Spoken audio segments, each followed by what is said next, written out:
Hey guys, welcome back to another vlog. This is Pavan and you're watching I Am Indian. So आज के इस episode में आप देखेंगे Eldeco Greens. This is at sector 150 Noida. So अगर आप सेक्टर 150 में अंडर 1 CR एक 3 BHK कंसिडर कर रहे हैं then this is the only option that you can consider, because इसके अलावा यहाँ पर जितने और प्रोजेक्ट्स हैं या फिर जितने और ऑप्शंस हैं वो 130 एंड अबाव ही जाते हैं. सो अभी आज इस वीडियो के अंदर आप यही वाला सैम्पल देखेंगे. प्रोजेक्ट की जो स्पेसिफिकेशन है, लोकेशन है, काफ़ी अमेजिंग है. वो मैं आपको इन डिटेल बाहर से समझाता हूँ आप यहाँ तक कैसे पहुँच सकते हैं और इस प्रोजेक्ट में ऐसी कौन सी खासियत है जो इसको यूनिक बनाता है. सेक्टर 150 के ऊपर मैं ऑलरेडी 5 या 6 वीडियोस पहले कर चुका हूँ, तो लोकेशन के ऊपर ज़्यादा बात नहीं करेंगे, सिर्फ प्रोजेक्ट रिलेटेड बात करेंगे. ये स्पोर्ट्स सेंट्रिक सेक्टर है, इसीलिए यहाँ पर ऑलमोस्ट जितने भी डेवलपर्स हैं सभी स्पोर्ट्स रिलेटेड एक्टिविटीज़ अपने प्रोजेक्ट के साथ या अपने प्रोजेक्ट के अंदर दे रहे हैं. So guys this is the project is called Eldeco greens. 17 एकड़ में ये पूरा प्रोजेक्ट फैला हुआ है और इसके अंदर 17 टावर्स हैं. 1700 is the total number of apartments. 2 और 3 BHK के इसके अंदर आपको ऑप्शंस मिल जाते हैं. सो ये रहेगी अप्रोच रोड, बिल्कुल ठीक सामने वहाँ पर है अल्फा रेसिडेंस. थोड़ा सा और आगे जाते हैं वहाँ पर है अंतारा. उसी रोड पर थोड़ा सा और आगे जाते हैं तो वहाँ पर आपको पाइस हाइडवे दिखेगा. सो ये ATS का एक और प्रोजेक्ट है. So this is the approach road. एक कॉर्नर प्रॉपर्टी है, 4 साइड ओपन है. सामने की तरफ है एल्डेको. सो 6 टावर्स हैं जो अभी इन्होंने फेज़ 1 में ऑपरेशन करे हैं.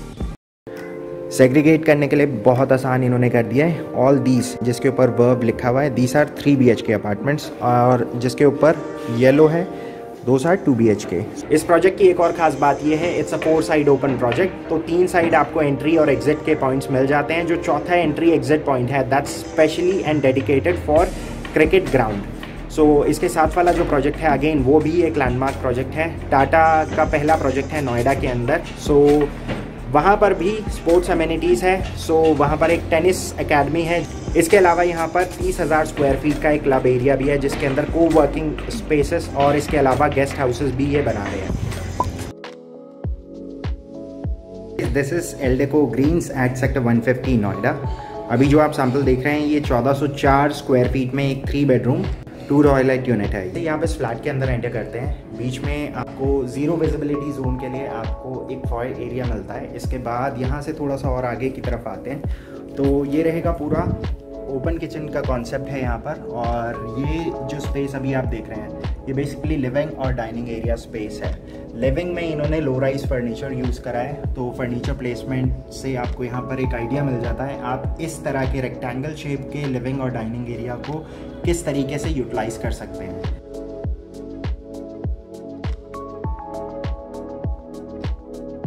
राउंड टेबल इसलिए यूज़ करा है बिकॉज राउंड टेबल की एक खासियत होती है. आप राउंड टेबल का जो डायमीटर है इसको जैसे ही बड़ा करते हैं आप इसके अंदर मल्टीपल ऑप्शंस आ जाते हैं. आप as per your family requirement इसमें 4 सीटर 6 सीटर या 5 सीटर प्लेस कर सकते हैं और ये कंपैरेटिवली जगह कम घेरती है तो ये वाला स्पेस फिर भी बच जाता है. इसके बाद यहाँ से आगे की तरफ आते हैं तो आगे एक ओपन किचन का कॉन्सेप्ट है और लिविंग के जस्ट साथ में है एक बालकनी एरिया. किचन बेसिकली आपको रॉ स्टेट में मिलेगी. इसमें किसी भी टाइप का वुड वर्क इंक्लूडेड नहीं है. All you get is a counter top with a single बोल सिंक. सो यहाँ आप देख सकते हैं आपने इस स्पेस को किस तरीके से यूटिलाइज कर सकते हैं. टॉप लेफ्ट में यहाँ पर आप देख सकते हैं इन्होंने ओवरलैपिंग शटर यूज़ करे हैं और नीचे जितने भी हैं वो प्रोफाइल्स यूज़ करे हैं. फ्रिज के लिए यहाँ पर स्पेस आ जाता है. उसके बाद अवन और OTG के लिए ये कॉर्नर में स्पेस आ जाता है. नीचे जितना भी है वो सारा स्टोरेज एरिया है और आगे की तरफ है वेट एरिया. इसके बाद ठीक साथ में एक काफ़ी ज़्यादा स्पेशियस बालकनी है जिसमें आप अपनी वॉशिंग मशीन रख सकते हैं. लिविंग और डाइनिंग एरिया को जैसे ही आप कवर कर लेते हैं तो बीच में ये पूरा एक पैसेज आ जाता है. पैसेज के राइट हैंड साइड पे 2 बेडरूम्स हैं और इस तरफ है कॉमन वॉशरूम और बिल्कुल ठीक सामने है मास्टर बेडरूम. मास्टर बेडरूम के साथ अटैच वॉशरूम है.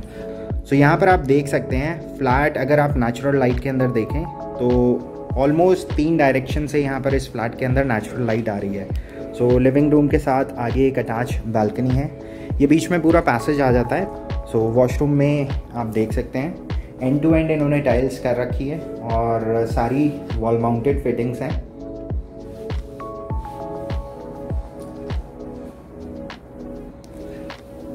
वॉशरूम से जैसे ही बाहर आते हैं तो राइट हैंड साइड पे फर्स्ट बेडरूम है। फर्स्ट बेडरूम और सेकंड बेडरूम के साथ एक रनिंग बालकनी है।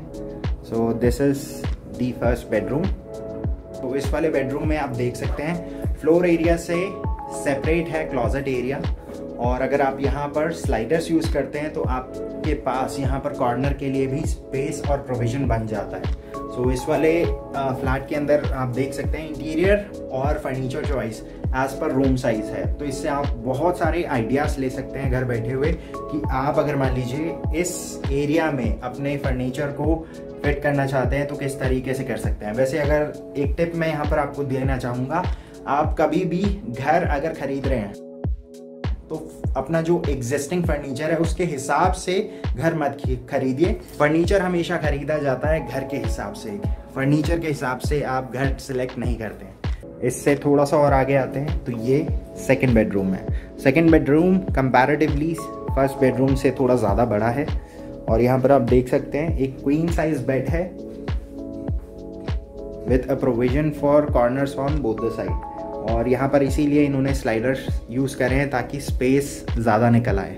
इसके बाद अब यहाँ से आगे की तरफ आते हैं। सो ये है मास्टर बेडरूम। मास्टर बेडरूम में आप देख सकते हैं किंग साइज़ बेड आराम से आ सकता है, और उसके साथ साथ आप दोनों कॉर्नर्स भी कवर कर सकते हैं। सो इंटीरियर अच्छा है। यहाँ पर अगर आप देखें तो दीवार के ऊपर इन्होंने पैडिंग कर रखी है, और क्लोजेट एरिया इसमें आपको 3 शटर्स मिलते हैं। तो ये कंपैरेटिवली पूरे घर का सबसे बड़ा क्लोजेट एरिया स्पेस है। इसमें एक्सपेंडेबल एरिया, अगर आप वार्डरोब स्पेस अपना बढ़ाना चाहते हैं तो सामने ये वाला स्पेस यूटिलाइज कर सकते हैं। Again this can also be use for dressing because ये ओपन स्पेस है यहाँ पर। इसके बाद वॉल माउंट टीवी आप कुछ इस तरीके से प्लेस कर सकते हैं। बेडरूम है तो इसीलिए छोटा टीवी चल जाता है, और ये इसके साथ एक अटैच वॉशरूम है।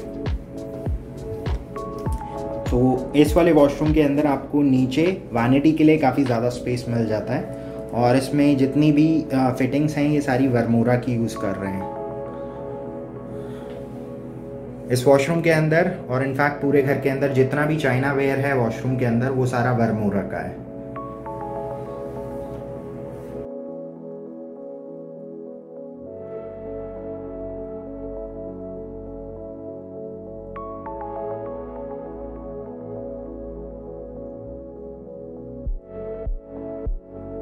अफोर्डेबल हाउसिंग के अंदर ये पूरा प्रोजेक्ट आता है। रीज़न बीइंग नोएडा सेक्टर 150 के अंदर ये और टाटा वैल्यू होम्स 2 ऐसे प्रोजेक्ट हैं जिसके अंदर आपको अंडर 1 CR 3 BHK मिल जाता है। So if you are interested in knowing more about this project you can just call us at the number mention below. आज के लिए बस इतना ही। If you love what we do on this channel then don't forget to share it on your social networking account. Click on the red colour button अगर आप अभी तक सब्सक्राइब नहीं है तो। So I'll see you guys tomorrow. So till then, take care and goodbye.